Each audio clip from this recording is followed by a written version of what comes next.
Facebook. Qui de nos jours ne l'a pas utilisé?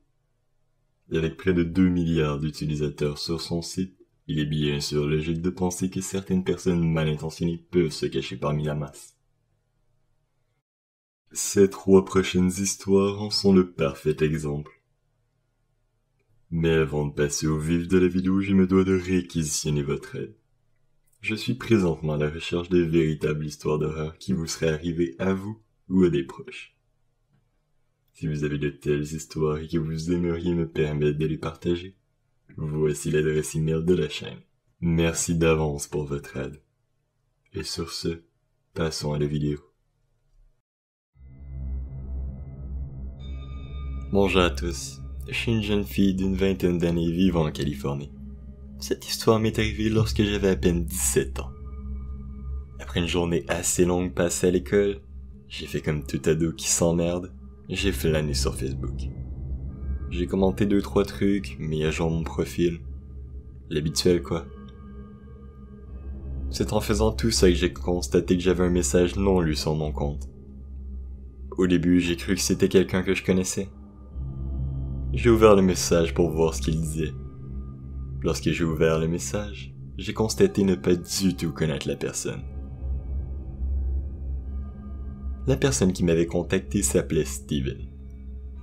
Et son message était la définition du terme simple. Un solitaire « salut » était son message. Je n'étais pas sûr de ce pourquoi il me contactait, j'ai donc jeté un petit coup d'œil à son profil. Ce dernier contenait peu d'informations. Outre le fait qu'il provenait de l'Italie, il avait dans la vingtaine. Nous n'avions également aucun contact en commun. J'étais donc quelque peu confuse qu'il m'ait envoyé un message. Je lui ai répondu pour lui demander si on se connaissait. Il m'a simplement répondu qu'il me trouvait vachement de son goût. J'ai trouvé ça quelque peu malsain qu'une personne que je ne connaissais pas m'envoyait ce type de message. Mais je savais qu'une conversation était si facilement prise en photo de nos jours. Alors j'ai essayé de rester courtoise et j'ai simplement dit merci.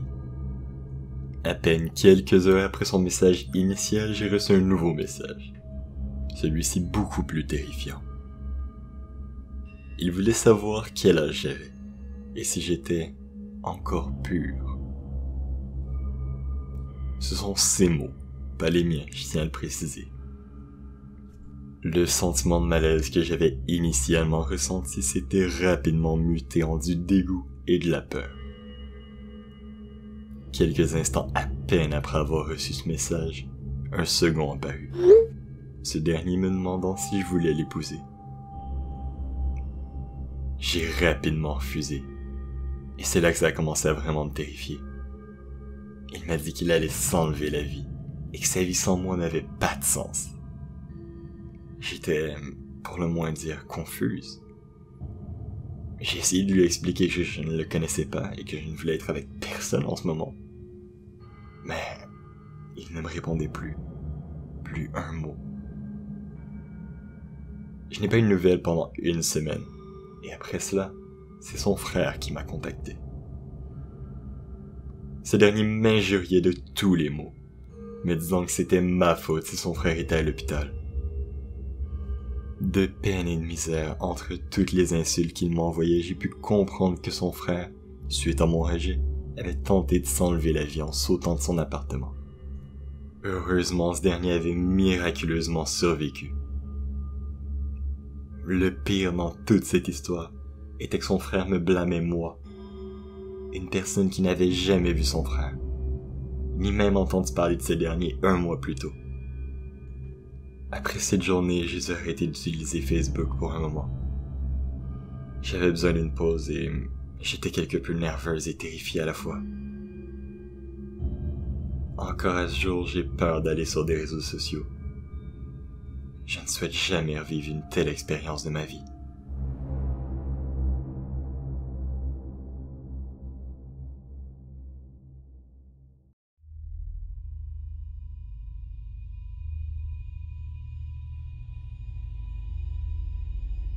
Avant que je puisse entrer dans le vif de mon histoire, laissez-moi vous situer un peu.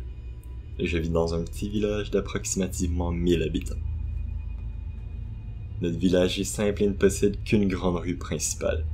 Nous possédons plusieurs boutiques artisanales ainsi que quelques magasins généraux, tels qu'une banque, un ou deux restaurants, ainsi qu'une épicerie.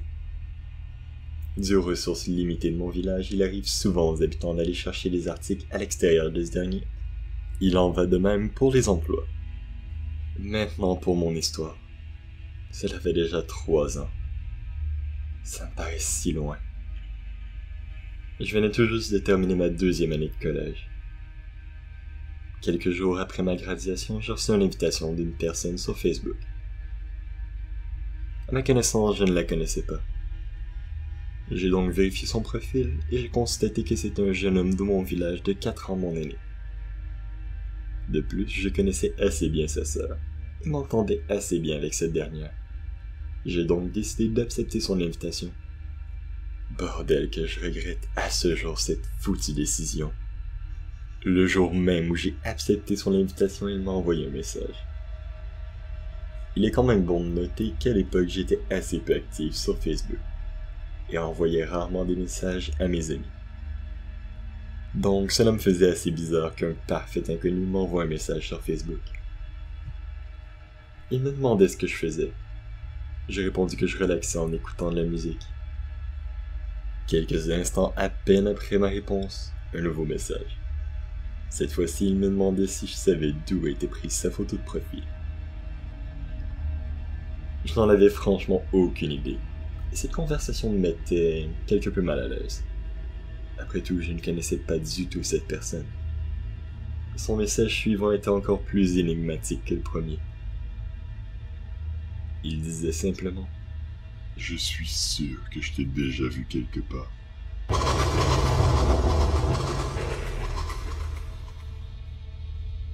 Jamais de toute ma vie je n'avais vu cette personne avant aujourd'hui. Plus tard dans la journée, il me dit comment sa relation avec sa copine ne fonctionnait pas. J'ai poliment dit que je ne pouvais pas vraiment comparer, considérant que je n'avais jamais eu de copain à l'époque. Il m'a simplement répondu avec un smiley qui faisait un clin d'œil. Déjà à ce moment-là, il me faisait un peu la chair de poule. J'ai donc menti et dit que je devais aller à l'épicerie avant que cette dernière ferme. Plus tard cette nuit-là, j'étais sur Facebook à flâner, comme d'habitude, et il a recommencé à me parler. Au début, on parlait de tout et de rien. La conversation était normale et presque relaxante. Mais soudainement, alors que tout allait bien, il a commencé à me dire comment il me trouvait de son goût, et comment j'étais magnifique. Comment une telle fille de son village avait pu passer en dessous de son radar. Les alarmes qui depuis tout à l'heure étaient en arrière-plan dans ma tête firent surface avec force en voyant ce dernier message. On se parlait depuis une journée à peine. Parler de sa relation en déclin avec sa copine pouvait passer à la limite. Mais commencer à me faire des avances en prenant en compte que je n'avais même pas 16 ans à l'époque, c'en était trop. Vous pensez sûrement qu'après cela je l'ai bloqué. Eh bien non. Je ne l'ai même pas bloqué à ce jour. Un fichu trait de ma foutue personnalité. La politesse avant tout. Je sais, ça peut paraître extrêmement stupide. Mais depuis tout jeune, mes parents me martèlent la tête me disant que chaque personne vivante devrait être le plus poli possible. Et vous savez quoi? Que je le veuille ou non, cela fait partie de ma personnalité, malgré tous les problèmes que cela peut engendrer. Ne sachant que répondre à son message, j'ai simplement répondu « Merci ». Il me demanda rapidement ce que je pensais de lui. Il était le total opposé de mon type de mec. Mais mon côté poli a encore une fois pris le dessus. Et j'ai simplement pu dire que je ne l'aimais pas vraiment. Ah, que j'aurais dû être plus direct. Ça aurait pu finir comme ça. Il m'aurait foutu la paix. Mais non. Il continua à m'envoyer des messages avec une fréquence de plus en plus élevée. Pire chose encore, les vacances terminaient dans peu de temps, ce qui veut dire qu'il allait revenir au village pour le travail. Considérant la taille relative de notre village, nous nous sommes croisés peu de temps après. Et il m'a directement demandé mon numéro, me mentionnant à quel point il était chanceux d'avoir quelqu'un comme moi à qui il pouvait parler. J'ai trouvé une raison bidon pour ne pas lui donner. Par chance, à ce jour, il n'a pas réussi à avoir mon numéro. Mes contacts avec lui ces dernières années ont été variables. Quelquefois, il se trouvait une petite amie, et il semblait ne plus avoir besoin de moi. La seule chose quelque peu bizarre, c'est qu'à chaque copine qu'il se faisait, il s'engageait avec cette dernière quelques mois après. Mais en général, la plupart de ces relations ne duraient pas plus que 5 mois. Le cauchemar avait pris fin il y a quelques mois. Ou du moins, c'est ce que je pensais à l'époque. Il venait de casser avec cette dernière petite amie, et me demandait si cela marcherait un jour entre nous. J'ai finalement pris mon courage à 2 mains et lui ai dit que je ne ressentais rien pour lui, et que je voudrais qu'il arrête de me parler. Il m'a injurié, menacé, mais depuis ce message, plus rien. La paix, la tranquillité. Et ça a duré plusieurs mois. Des mois bénis. Jusqu'à ce foutu matin. Ce matin, il y a 1 semaine. Je me suis éveillé avec une lettre posée sur ma table de chevet.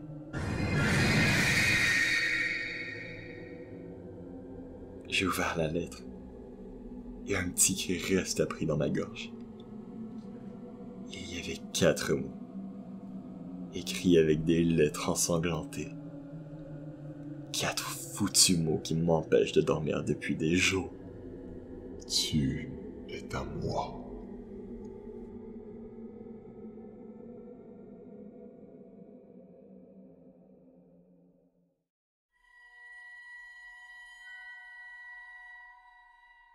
Je suis une jeune fille de 17 ans habitant en Californie.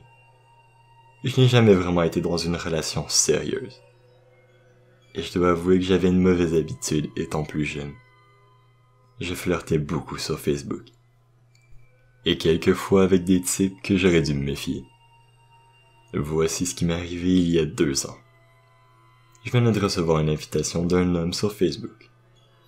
Nous avions plusieurs personnes en commun. Et à l'époque, j'essayais d'avoir le plus d'amis Facebook possible. C'était un but vide de sens, je le conçois. Mais à l'époque, cela m'omnubilait. À peine je venais d'accepter son invitation qu'il m'envoyait un message disant salut. Et bête comme ça, nous avons commencé à parler. Après quelques semaines à se parler, nous avons fini par échanger nos numéros. Et honnêtement, tout allait bien au début. Mais tout ça est parti en vrille lorsque j'ai eu mon premier petit ami. Il a commencé à m'injurier, à me traiter de tous les noms. Je l'ai rapidement bloqué. Mais à peine quelques heures après l'avoir bloqué, mon téléphone s'est mis à vibrer. Il était 4 heures du matin. C'était lui. Son message était simple mais direct. Il me menaçait de dire à tout le monde à l'école que j'étais une dévergondée, sur qui plusieurs sommes avaient déjà passé.